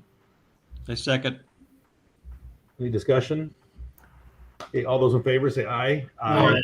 Opposed? Okay, thank you. I didn't ask for comment from the public. I have to get my iPad out though and do this. We don't have public on right now. I don't see any. Okay, moving to 4.3, the iPad. Yeah. When's the last time you charged that? Hi, Brittany. We see you. Nice to see you. Yes, hello, everyone. From the corporate office. Okay, Yes. 4.3, compensation policies and update. So, Brittany, are you going to start?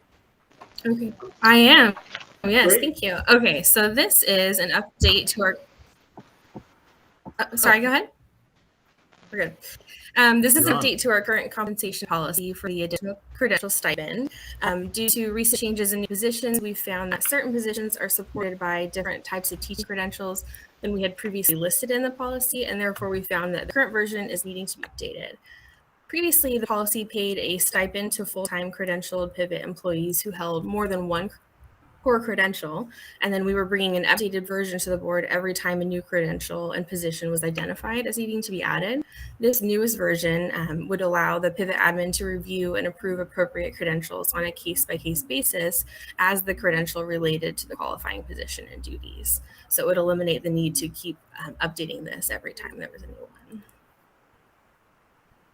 Any questions on that updated language? Yeah, I would just like to add that this is some of these revisions are largely out of consideration for the board. We don't want to, kind of belabor the same policy and have you all have it, on every other meeting agenda if we find that there is, a different type of teaching credential that supports a position. But obviously this is at your discretion. If you believe that this is appropriate, then we would encourage you to adopt the revised version. But if not, please let us know if you're not all comfortable with this discretion being kind of granted to the Director of Human Resources and Executive Director. And this came about because we had a English learning teacher who was credentialed with another credential that wasn't anticipated in the prior policy. We want to recognize that individual and others as we grow. Yeah, and one of them was also what they call a PPS credential, a pupil services credential, and there are multiple pupil services credentials, and we are getting people with great backgrounds and experience with multiple credentials, and we want to reward them for the experience and the knowledge that brings to Pivot for our students. I just want to reiterate, it wouldn't mean that everyone with that pupil personnel services credential would get the stipend. It would have to be a position that would need that credential or would benefit from that credential. Do our superintendents have thoughts on this based on your experience? I agree. They need discretion to do this. Otherwise, they'll be seeing us every other day. And this also applies to administrative credentials for administrators as well. There are certain positions, that in the past we have not had the stipend qualify for administrative credentials for administrators, but we potentially would under this revision. Dr. Harrigan, did you have any thoughts on this in particular? Seems reasonable. I agree that I think it's important to trust the staff to make the appropriate decision. I'm just wanting to be certain I do not get paid for the credential that's required for the position as the baseline credential correlated to my position. Correct. Okay, so it's any additional credential that I have, but that I'm also using for that position? Correct. Or is it any credential that I happen to have? Like I have 4 credentials, and I was never compensated. And I was using the appropriate credential for the position I had at the time. Yeah. Am I making sense, Brittany? Yeah, you are. So for an example, say we had an educational coordinator, they would not get paid extra for their regular single subject or multiple subject teaching credential. If they had an administrative services credential, they also would not get that additional credential stipend, only if they were an administrator and it was going to directly relate to their position. Yeah. So again, I think it's important for us to empower our staff to do their jobs well, and I completely support this. And Brittany just demonstrated the very clear articulation and understanding of it. So thank you. Okay, thank you, Dr. Harrigan. Any further comments from the board members? I trust Brittany. I don't know about the other ones though, but I do trust her. All right. Any members of the public wish to speak on item 4.3, compensation policy update? Okay, seeing none, I certainly do appreciate you guys staying on top of this and maintaining flexibility. I think that is within the spirit of the policy of you having authority to do these sorts of things. Okay, then I'll ask for a motion and a second. So moved. Thank you, Board Member Martell. Second Harrigan, thank you. Any further discussion? All those in favor, please say aye. Aye. Opposed? Okay, great. Thank you for that work. Good job, Brittany. We'll go to item 4.4, surplus property. Liz. Okay, so Jana had mentioned this a bit in her executive director report, but our technology coordinator has been doing a lot of work. He really hit the ground running once he started working this summer, and one of the first projects we had him do was revise our inventory. It had been probably too long since we had done that, and we also have a new online inventorying system to make it easier.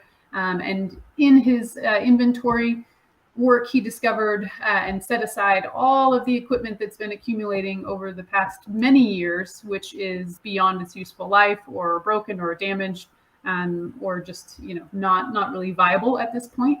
And per the financial policies and procedures of roads, this is sort of the the protocol for what we do with the surplus property. The board must declare the property to be surplus and then direct staff on what to do with it. At this time, because all of the items listed in these documents here are either broken, damaged, or so old that they are, essentially not functioning anymore, the recommendation is that the board would declare the property surplus and direct it to be destroyed and disposed of, which would entail damaging or destroying the memory components so that nothing would be readable, no confidential information would be accessible, and then taking it all to electronics recycling facilities.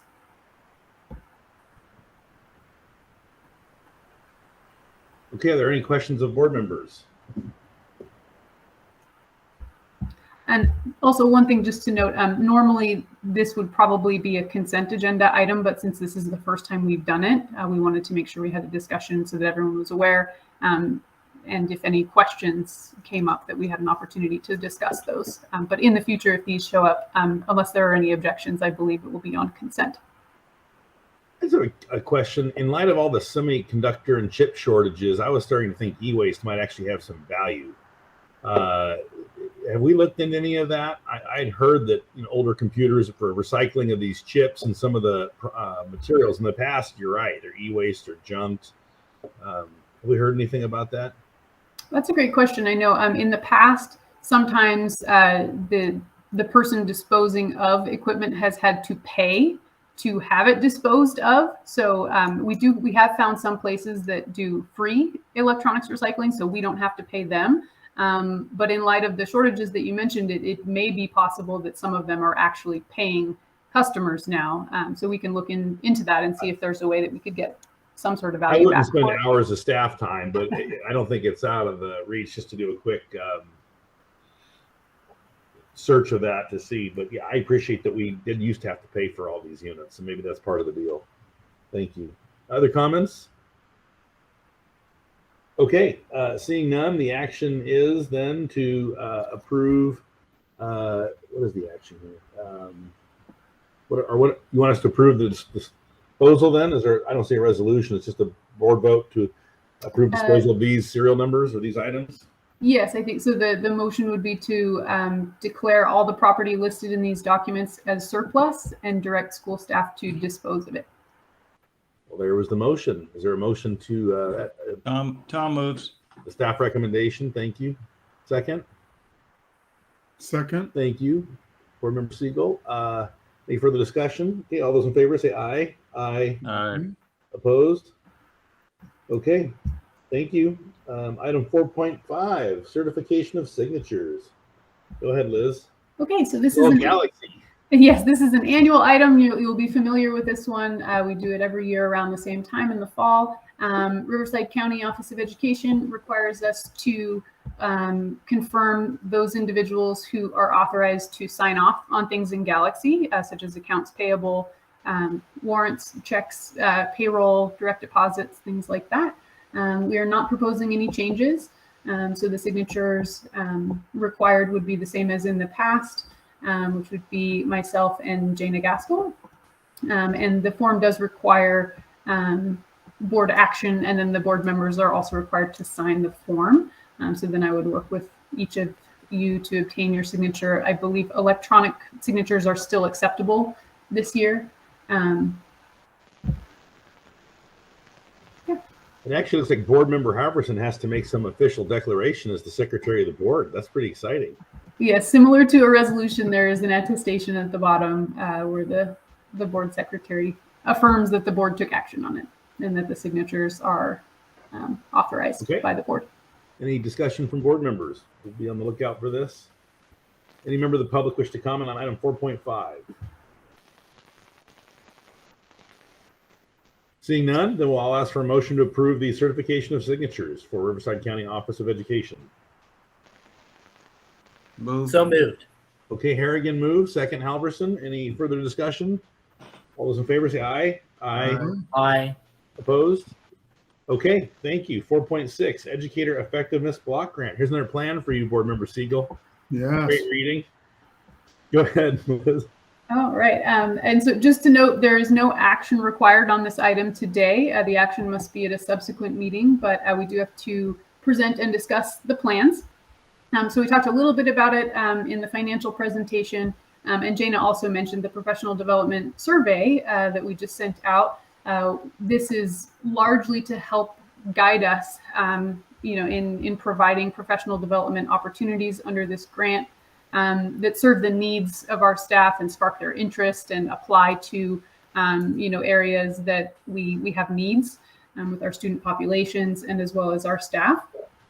So we do have quite some time to spend these funds. We have 5 years, and we do have the breakout here of how much of these funds each school is expected to receive.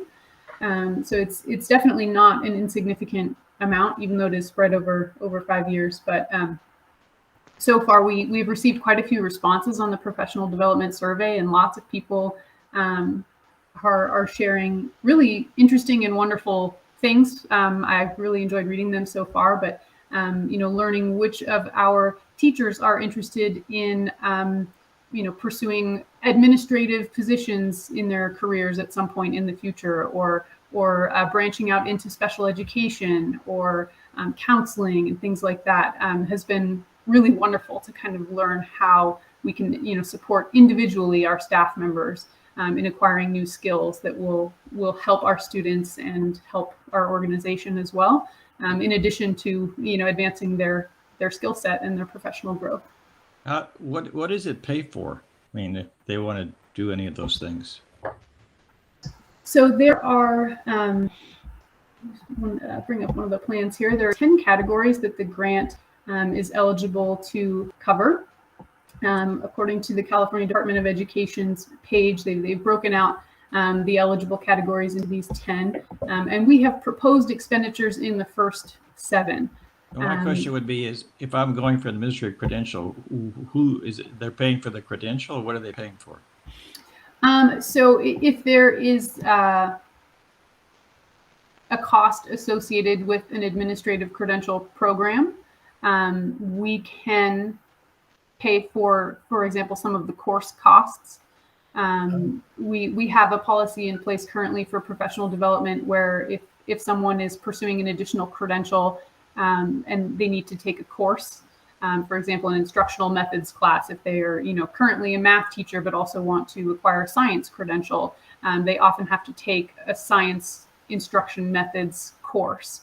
And Pivot can support that employee and reimburse them. It's discretionary on Pivot as to what we'll pay for and so forth. Yes. Okay, got it. I think Liz also in being an induction coach for administrators, many districts are, with the new program, for example, Tom, you do have to do 2 semesters of graduate work, and then you have 2 years of administrative induction, which is a separate cost beyond your university or college coursework cost. So many districts are, the individual pays for their collegiate work, but then their sponsoring district pays for induction. And most of them are offered now through the county offices of education. And I know Sonoma County's was like $6,000 a year. So it was quite a bit of money. It kind of replaces the old tier 2 credentials. But it is quite a cost to individuals, and it takes 3 years now to get a clear administrative credential. So that kind of motivates people to do it too, because it takes 2 years now to get an administrative credential, and sometimes 4 years to get a teaching credential. I mean, the standards are making it almost they're inhibiting people from going into these fields because of both the time it takes and the cost. I just read a report that most in the United States college and university graduate programs in education are only 17% capacity. So that means that there are 83% of the seats for graduate education in the United States are empty. And I do think that that is one of the motivators behind the state creating this grant. You know, they want to kind of encourage people to acquire these, you know, credentials and degrees and things to make sure we have a sufficient workforce to serve our students.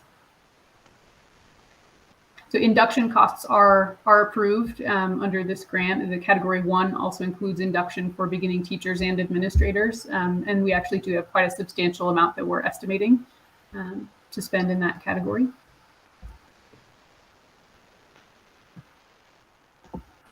I was struck by how much money this is across the 4 sites for professional development. I mean, when you have a staff of what, 70 or somewhere around there, this is really a lot of money. It's far surpasses the professional development expenses we have in our organization of 90 full-time employees. So it's impressive. I think it's going to be a lot of work actually lining up the instruction and scheduling the staff to do this. Who's going to be doing that? That sounds like a lot of work. Good luck. The survey is the first step, and actually, as I mentioned, we're getting a lot of great information, and I'm really excited to be able to use this grant to support individuals in, you know, not only things that will help Pivot and their students, but, you know, that excite them and that they're really interested in doing. So this grant is wonderful for that. Okay, any other comments from board members? Yeah, this will be quite a long way. Okay, any member of the public wishing to speak on the Educator Effectiveness Grant plans totaling $380,000 across all sites? I don't see any. So then this will be on the December 9th meeting for approval. Great. Okay, thank you. Item 4.7, 8, 9, and 10 are the unaudited actuals, the ratification for each site. Liz? Okay, so I presented some the basic information in the financial report, but this is just the ratification. These are due by September 15th of every year, so these have already been submitted, but we didn't have a board meeting that was very close to September 15th to be able to ratify these earlier, but it still does need to be done. And obviously, if there are any updates for the final audit report, those will be made at that time once the audit report is finalized. But at this point, the unaudited actuals, they were submitted on time, and everything so far has gone well with our authorizers in reviewing them. Okay, any comments from board members? Okay, any member of the public wish to speak on the unaudited actuals for each of our school sites? I don't see any. Okay, seeing none, then I will ask for a motion to approve items 4.7 through 4.10 with the votes reflecting separate votes. So moved. Thank you. Your second? Second. Second, Halverson, thank you. Any further discussion? All those in favor say aye. Aye. Opposed? Okay, that passes. 4.1 is an item from me, I believe. I'm presenting this, is that correct? Okay. Yes.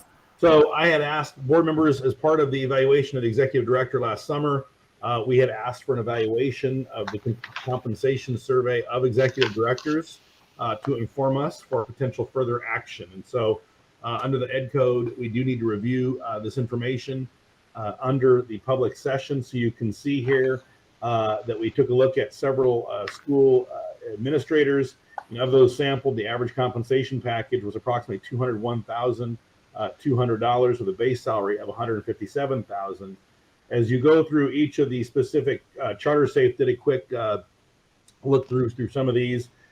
In the Bay Area, you see base salaries ranging from $84,000 to $220,000, retirement contributions ranging from $6,800 to $35,000, and bonuses up to $32,000. So that was in the Bay Area. Unique to our school, as we always struggle, is we have to look, because we have 4 sites in 4 different areas, and then an executive that travels to all those sites, we have to look at each of the different sites. And so you can see there in front of you is the Northern Region salaries with the top salary of $204,000. ranging, and then we can move to the next county. You can see Inland Empire goes up to $238,000. That was actually intriguing to me that was the highest range as you look at these different things with annual retirements of $45,000. And so you can see that. And then following the final one being San Diego at $191,000. Now, I did want to share some additional information that we had regarding these. I did ask our attorney to actually do some looking as well. And let me pull up that document. We looked at specific charter schools in Butte, Yuba, Nevada County. And so as you can see here are also some compensation packages of $222,000, $211,000, $217,000. 178, and these student populations are within the realm of our student populations. That's what I was looking at specifically to these type of charter schools. It's always hard to get this information. And so what I wanted to show is that I think, let me go back over our executive director's compensation, current salary being $198,229, with the stipend for a graduate degree of $500, and a technology and internet stipend of $480 for a total of $199,000 on salary. Benefits being $12,300, and the STIRS retirement being $20,300. So for a total package of $231,809. So that's what I wanted to report out to the group. And it's always one of those challenges that as we look at any one of these individual numbers, maybe on range, maybe slightly high, but considering we have 4 different sites in 4 different areas and the travel required has always been something that I think the board has had to review. So I think I'm happy to have questions, but I think, Ms. Gaskell, does that meet the requirement under the government or the Ed Code for a review of salaries for executive director? Yes, it does. Are there questions on any of the information presented? We will discuss this further in closed session, but the law requires it to be discussed, at least the salary surveys, in public. Okay, seeing no further discussion on that, that was really a report out of the chair on my responsibilities to do a salary survey. So I think there's nothing else there. That was just more of a review. Okay, then we'll move on to the consent. Or any members of the public, sorry, we didn't take actions. I don't know if public comment's necessary, but I will ask for public comment on 4.11. Okay, seeing none, we'll move to the consent agenda. Does any board member wish to pull any item off the consent agenda? Okay, seeing none, I'll ask for a motion to approve the consent agenda. I'll move approval of the consent agenda. I'll second that. Second, thank you, board member Siegel. Any further discussion? All those in favor say aye. Aye. Aye. Opposed? Okay, then the public announcement for reasons of closed session.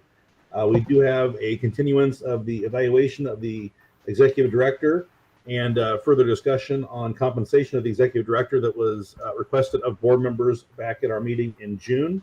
And so that is the purpose of closed session. Ms. Gaskell, is that acceptable for the rules? Okay. Then we will adjourn to closed session. Now, okay, coming back out of closed session, we do have reportable action that we'll take action on in 9.1. So in the oral report of the executive of compensation paid to the executive director, the board would like to grant an additional $2,500 in compensation to the executive director, and we would like to authorize. Well, I'm announcing that that's what we said in closed session, Ms. Gaskell, and that's what we'd like to do, Ms. Jones. And so 9.2 would be approval of an employment agreement for the executive director, and I guess I would just ask then that we. Is that actually an amendment to the employment agreement, or is it just an additional salary of $2,500 and we direct the business officer to make it so? What is the appropriate action? That's up to you, I would think. Well, let me look up your. And just to confirm, is that $2,500 part of the base salary? It's not a bonus or anything, other type of compensation? Right. Okay. Oh, Jim, you're muted again. Dang it! I'm sorry. The employment agreement will be muted in muted. Amended. We're going to mute the employment agreement. Section 2 compensation. Better, you know. The employment agreement will be amended in section 2 compensation to add an additional $2,500 a year to the gross base salary. Is that correct, board members? That reflects what we discussed? Okay. So that will be the actual item, and then we'll carry out that. I'll move approval. Okay, thank you. Board Member Martell? Second. Okay, any discussion of board members? Member of the public would like to speak on this item before we vote. Thank you all very, very much. I appreciate it. And you know that that's going to be paying for my long-term health care. So I really... figured it out. You figured it out. Oh, excellent. That's why we love her. All right. Thank you very, very, very much. I'm very appreciative. We're very appreciative of the work you do for us. Thank you, Ms. Gaskell, very much. Okay, I'll call for the vote. All those in favor say aye. Aye. Opposed? Okay, thank you. And that's 9.2. And our next regular meeting is January 21st and 22nd for strategic planning. Date to be determined in Southern California, potentially the desert area. We'll make sure that's okay with the attorney. I'll be in touch with all of you, and we'll have on December our special meeting a discussion on that. I think that's it. Anything else, Liz or Jana? No, I think we're great. Okay. Have a so great good weekend. To see you all. And happy See Thanksgiving. everyone. Okay, take care. Happy Thanksgiving. We're Thanks, adjourned. everybody. Good to see you all. Bye. Bye. Bye. Thank you guys. Bye.